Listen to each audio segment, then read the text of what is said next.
Bonjour les amis, soyez les bienvenus. Voilà, si ce n'est pas déjà fait, abonnez-vous et j'espère que cette vidéo va vous fortifier, vous encourager. Avant ça, on va prier ensemble pour que Dieu puisse disposer nos cœurs à recevoir ce qu'il a à nous dire. Père éternel, merci. Merci pour ces instants, merci encore parce qu'on a la joie de pouvoir entendre ta parole, on a la joie de pouvoir recevoir ce que tu veux nous dire aujourd'hui. Père, merci encore de venir par ton Saint-Esprit, nous faire comprendre ta parole, qu'on puisse aller plus loin avec toi et grandir dans la foi, Père. Dans le nom de Jésus, merci de poser ta main sur la personne qui regarde cette vidéo, de la fortifier dans le nom de Jésus, à toi toute la gloire. Amen. Voilà les amis, je vous invite à lire dans Matthieu chapitre 5, verset 43 jusqu'au verset 48. Je vais lire en version Sommaire, pour changer un peu. Voilà ce qu'il est dit. Vous avez appris qu'il a été dit, tu aimeras ton prochain et tu haïras ton ennemi. Eh bien moi je vous dis, aimez vos ennemis et priez pour ceux qui vous persécutent. Ainsi, vous vous comporterez vraiment comme des enfants de votre Père Céleste, car lui, il fait luire son soleil sur les méchants aussi bien que sur les bons, et il accorde sa pluie aux justes comme aux injustes. Si vous aimez seulement ceux qui vous aiment, allez-vous prétendre à une récompense pour cela? Les collecteurs d'impôts eux-mêmes n'en font-ils pas autant? Si vous ne saluez que vos frères, que faites-vous d'extraordinaire? Les païens n'agissent-ils pas de même? Votre Père Céleste est parfait, soyez donc parfaits comme lui. Amen. On voit que c'est une parole qui n'est pas facile. Pas facile parce qu'à travers tout cela, Jésus nous demande une chose, c'est d'aimer nos ennemis. Peut-être que dans ta famille, ou auprès de tes amis, ou auprès de tes collègues, auprès de peut-être tes voisins même, peut-être qu'il y a des ennemis qui sont autour de toi. Et peut-être qu'eux, ils t'insultent, peut-être qu'ils te calomnient, peut-être que chaque jour, même, ils te font du mal. Et pourtant, Jésus nous demande une chose, c'est de les aimer.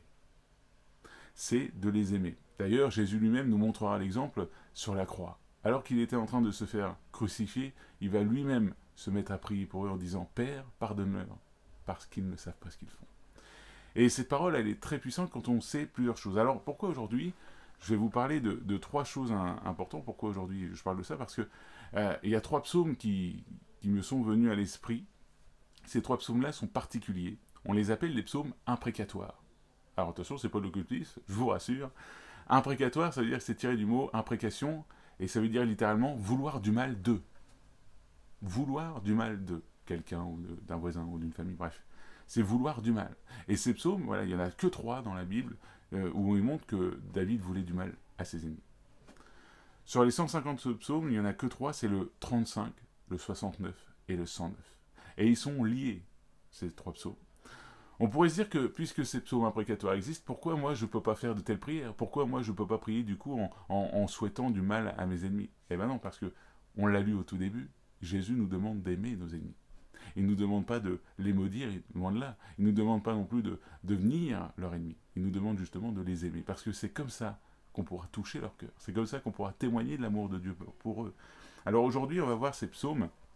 On voit, par exemple, un exemple du psaume 35 de David. Voilà ce qu'il est dit. Alors ce sont des paroles assez dures envers les ennemis. Voilà ce que dit David. Brandis la lance et le javelot contre mes persécuteurs. Dis à mon âme, je suis ton salut. Qu'ils soient honteux et confus ceux qui en veulent à ma vie. Qu'ils reculent et rougissent ceux qui méditent ma perte. Qu'ils soient comme la balle emportée par le vent et que l'ange de l'Éternel les chasse. Que leur route soit ténébreuse et glissante et que l'ange de l'Éternel les poursuive. Car sans cause ils m'ont tendu leur filet sur une fosse. Sans cause ils l'ont creusé pour m'ôter ma vie. Pourquoi David demande cela au Seigneur? Simplement parce qu'il a écrit ces psaumes, parce que ces psaumes ont une utilité, ils ont un but quand même. On voit que ces psaumes montrent le cœur de l'auteur à cet instant. Ce psaume, il est lié à 1 Samuel chapitre 24. Et à ce moment, quand vous lisez 1 Samuel chapitre 24, vous allez découvrir que Saül était en train de pourchasser David.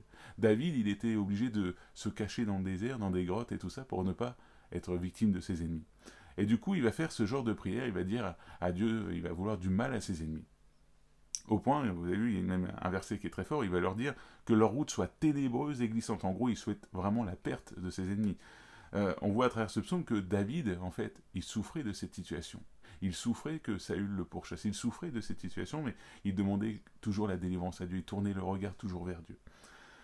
Alors ces psaumes imprécatoires, ils ne disent pas que du mal. Ils ont aussi une utilité qui est, moi je trouve à mes yeux, prophétique.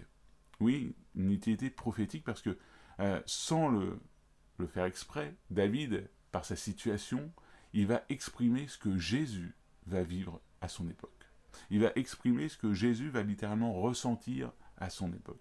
Exemple, et ça c'est un des plus forts exemples qu'on peut trouver sur un des psaumes imprécatoires, le psaume 69, on voit verset 26-29, voilà ce qu'il dit, « Que leur demeure soit dévastée, qu'il n'y ait plus d'habitants dans leur tente. Car ils persécutent celui que tu frappes, ils racontent leur souffrance à ceux que tu blesses. Ajoute des iniquités à leur iniquité, et qu'ils n'aient point part à ta miséricorde, qu'ils soient effacés du livre de vie, et qu'ils ne soient point inscrits avec les justes. » Ça, c'est des paroles pleines d'amour de David. Mais on voit que David souhaitait encore, aux yeux de David, il souhaitait encore la mort de ses ennemis à ce qu'ils soient déchus. Mais ce psaume 69, il est lié au psaume 22 aussi. Quand vous continuez la lecture du psaume 69, vous allez comprendre pourquoi. Mais le psaume 22, voilà, on y trouve, par exemple, au verset 2, « Mon Dieu, pourquoi m'as-tu abandonné et t'éloignes-tu sans me recourir, sans écouter mes plaintes ?» À travers cela, on se rappelle de ce que Jésus a fait comme prière à la croix, parce que c'est exactement cela que Jésus va dire à la croix. À la croix, Jésus va utiliser les psaumes pour prier. Et il va dire, mon Dieu, pourquoi m'as-tu abandonné ?» On voit que ces paroles, ils ne sont pas que des paroles de plainte de David, ces psaumes imprécatoires. Ils sont aussi des psaumes prophétiques, parce qu'ils annoncent aussi ce que Jésus a vécu à la croix. Il est vrai que ces psaumes imprécatoires de David, parce que David, lui, parlait de son époque, il était là, il vivait ces choses, donc il parlait à Dieu, mais en même temps, on le voit aussi, je vous invite vraiment à lire le psaume 69 en entier, vous allez comprendre ce que je dis, il prophétisait, il montrait aussi ce que Jésus était littéralement en train de subir sur la croix.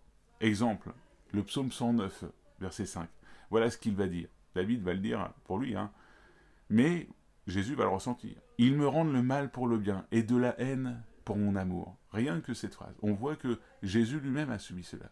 Alors que Jésus n'était que amour, Jésus, il est venu pour pouvoir nous racheter d'une mort certaine, il est venu pour nous apporter tout l'amour de Dieu. Nous lui avons donné que de la haine, que du mépris, que des insultes. Et nous l'avons crucifié sur la croix. On voit que cette phrase parle clairement de Jésus.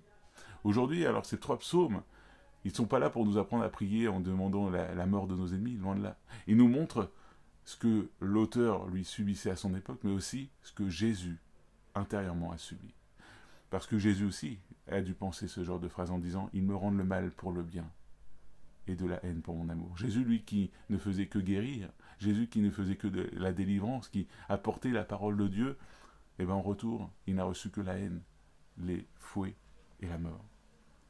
Mais on sait que Dieu était au-dessus de tout ça, ça faisait partie du plan rédempteur de Dieu, ça faisait partie de ce que Dieu souhaitait afin de sauver les hommes et ne pas les laisser à leur perte. Alors effectivement, ces psaumes imprécatoires, ils ont un but, ils nous encouragent forcément pas à prier de cette manière, pas en demandant la mort de nos ennemis, mais loin de là justement à les observer, à prendre compte de ce que l'auteur est en train de souffrir, mais ce que Jésus aussi a fait pour nous. Et ça rend encore ces trois psaumes encore plus grands, plus merveilleux, ces paroles encore plus grandes, parce qu'on voit que David, alors qu'il était en train de souffrir à son époque, il va exprimer clairement ce que Jésus va souffrir à son époque.